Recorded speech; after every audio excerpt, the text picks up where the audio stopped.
Yeah, so it's summer. It's summer. Well, I mean, not for everybody, but for me, I Uh, know it's summer. well, yeah, it's not going to be like summer for the guys in the southern hemisphere of the world, but It's winter, if you're there. Uh, so yeah, lately we've been doing a lot of Homestuck videos for Sunday. Cassie gets a real kick out of that, but me and Rickard, more specifically me, but Rickard's been helping me out, kind of started working on this idea that I think everyone has whenever they play games. You end up with a ranking in your head of what were your favorites. And usually you try to separate it between the different systems and stuff like that. So I thought that kind of an interesting thing to do would be to share favorite games from systems past, starting with this guy, the Nintendo Advance Game Boy.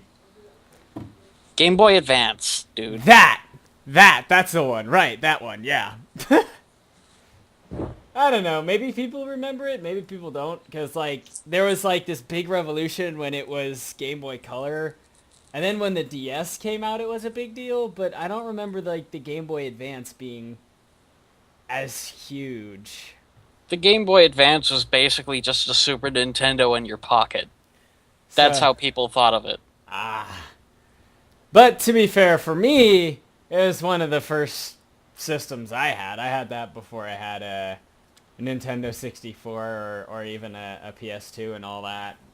Oof. I had the Game Boy Color. Ah. Yeah, no, I grew up on the Game Boys. I had Pokemon Blue, the original for the Game Boy, which was pretty awesome.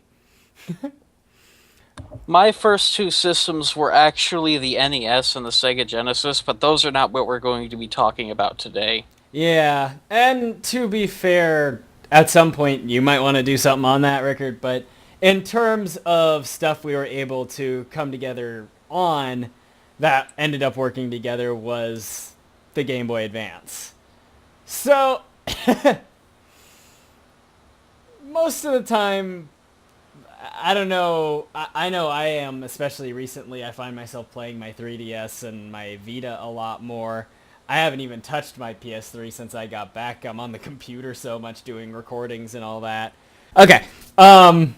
But it's always been that my I've always had a better affinity for the handhelds than I did for the consoles, because just kind of sitting there, like sometimes it was okay, but most of the time, which is weird because I like RPGs. You'd think that I would be like the biggest console fan in the world, but I'm not. I really like RPGs on handhelds for some reason. Oh, with those, you can cart them around pretty much anywhere. Pretty much, yeah. But yeah, and the other part of it was since you're on the move and you take things with you, those are a lot easier to carry around. And a lot of what happened, especially towards the later times before I just went to college and just left the PS3 behind at home, was I would sit down to play games and I could never finish them because I just wouldn't be on the consoles long enough to do it. I'd play like an hour or something, you know? Yeah. So, for any of you wanting some smaller details, these are some things I picked up. The Game Boy Advance was officially released in 2001, and it lasted until 2008 when it was finally, when Nintendo finally stopped making them because it had been replaced by the DS, which had already been around for a while, but people hung on to the Game Boy Advance for, until DS dropped in price. Everybody does it. Yeah. It had a good 7 year lifespan. That was certainly a lot longer than some of the other systems that had at that point. Yeah, yeah. And so now to look at the games, and like I said, one of the main reasons I chose the Game Boy Advance was because it's not only one of the main systems I played, and Ricard's also sort of played it, so we were able to collaborate a little better on it. But I also think this was when games really started to develop and become a lot better. Not to say that there weren't good games before that. You had the PlayStation, Final Fantasy stuff. You had various things here and there. But overall, there was a general lack of character to the games, and I think the Game Boy Advance is where you started to see a lot more characters and personalities in video games. I don't know, maybe that's just me.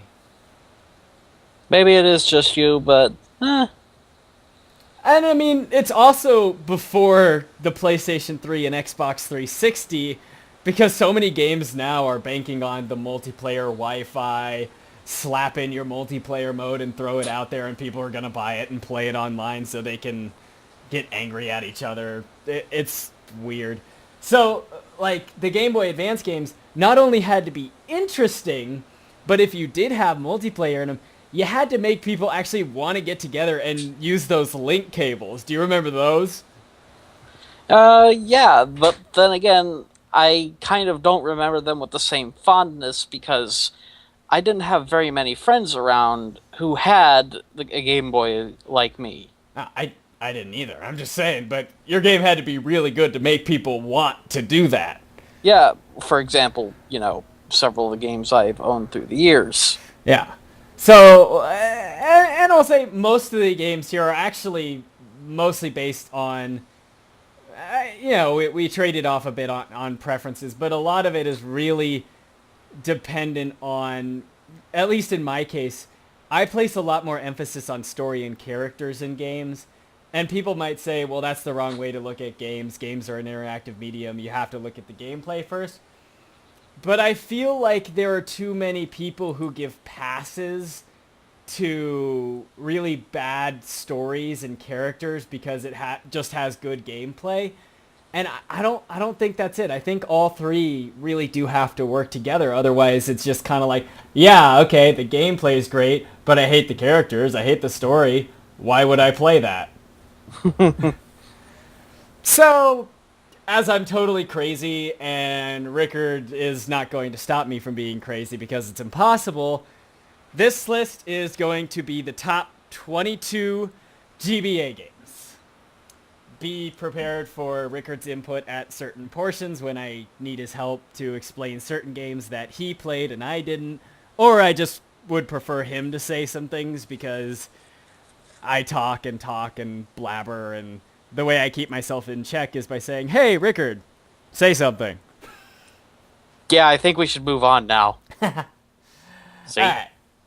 So with that, we're going to kick off our summer, my summer, his summer, our summer for people, winter for In the others. Northern Hemisphere of the world.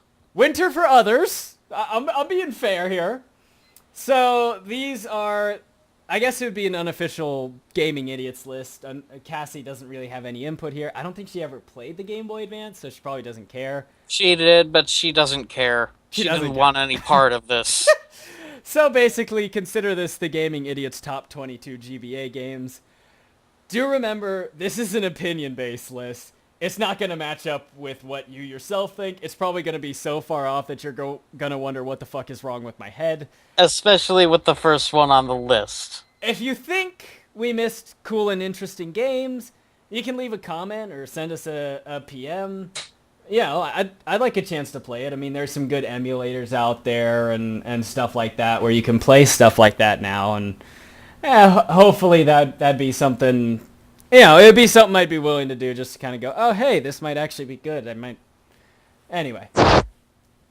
As for any rules for the list, I didn't want to limit myself to just like one game per franchise because, I mean, technically, like I said, this is an opinion-based list. If I like certain games in a franchise, why am I keeping them off the list? But I did try to keep it down to more than 2 games per franchise, so you won't see the entire list cluttered with just 1 or 2 types of games. Halo 1 through 3. Basically, yeah. So that's about it. I mean, otherwise it's just like I said, games that I like the most, games that Rickard likes, and ones that we agreed would be the best to go with. So, let's move on to the list. Yes.